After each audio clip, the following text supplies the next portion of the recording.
नमस्कार दोस्तों, आज हम बात करेंगे उस फिल्म की जिसने हम सभी को कभी डराया तो कभी हंसाया और जिसका नाम सुनते ही हमारे चेहरे पर मुस्कान आ जाती है। जी हाँ, मैं बात कर रहा हूँ भूल भुलैया की, जो 2007 में आई थी। फिल्म की शुरुआत होती है बद्रीनाथ चौधरी और उनके परिवार के साथ, जो राजस्थान में स्थित अपनी पुरानी और रहस्यमयी हवेली में रहते हैं। कहते हैं इस हवेली में एक डरावनी आत्मा मंजुलिका का साया है।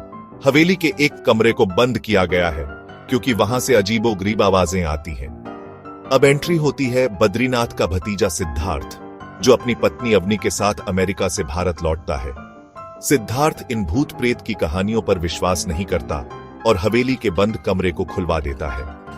बस यहीं से शुरू होती है अजीब घटनाएं। हवेली में रहस्यमय परछाइयां दिखने लगती हैं। आधी रात को अवनी अजीब व्यवहार करने लगती है और मंजुलिका की तरह नाचती है। परिवार के लोग डर जाते हैं और सोचते हैं कि मंजुलिका की आत्मा लौट आई है।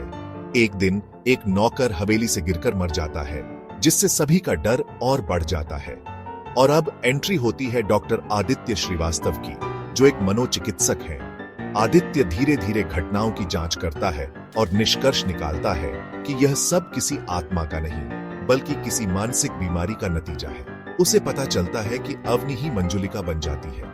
दरअसल अवनी को डिसोसिएटिव आइडेंटिटी डिसऑर्डर है, जिससे वह कभी खुद को अवनी समझती है और कभी मंजुलिका। मंजुलिका कौन थी?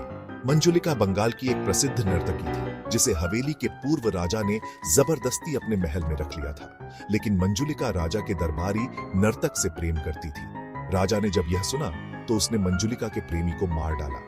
क्रोध में मंजुलिका ने राजा को मारने की कसम खाई और आत्महत्या कर ली। उसकी आत्मा हवेली में भटकने लगी। अवनी बचपन से ही मंजुलिका की कहानी सुनती आई थी और जब वह इस हवेली में आई तो वह मंजुलिका की आत्मा से जुड़ाव महसूस करने लगी।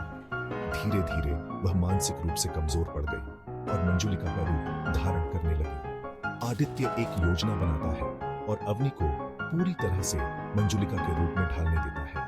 वह उसे राजा समझकर उस पर हमला करने की कोशिश करती है, लेकिन इसी दौरान वह बेहोश हो जाती है। इसके बाद मनोचिकित्सा से उसका इलाज किया जाता है और धीरे धीरे वह अपनी असली पहचान में लौट आती है। फिल्म का अंत होता है। हवेली की आत्मा की सभी कहानियां गलत साबित होती हैं और सिद्धार्थ और अवनी अपनी नई जिंदगी की शुरुआत करते हैं। तो दोस्तों, भूल भुलैया सिर्फ एक हॉरर फिल्म नहीं, बल्कि मानसिक स्वास्थ्य, अंधविश्वास और विज्ञान के बीच के संघर्ष को दर्शाती है। यह फिल्म दर्शकों को डराती भी है और हंसाती भी है, और यही वजह है कि यह आज भी सबकी पसंदीदा हॉरर थ्रिलर फिल्मों में से एक है। क्या आपको भूल भुलैया पसंद आई? आपका पसंदीदा सीन कौन सा था? कमेंट्स में जरूर बताएं। अगर आपको ये वीडियो पसंद आया हो तो लाइक करें, शेयर करें और हमारे चैनल को सब्सक्राइब करना न भूलें। धन्यवाद।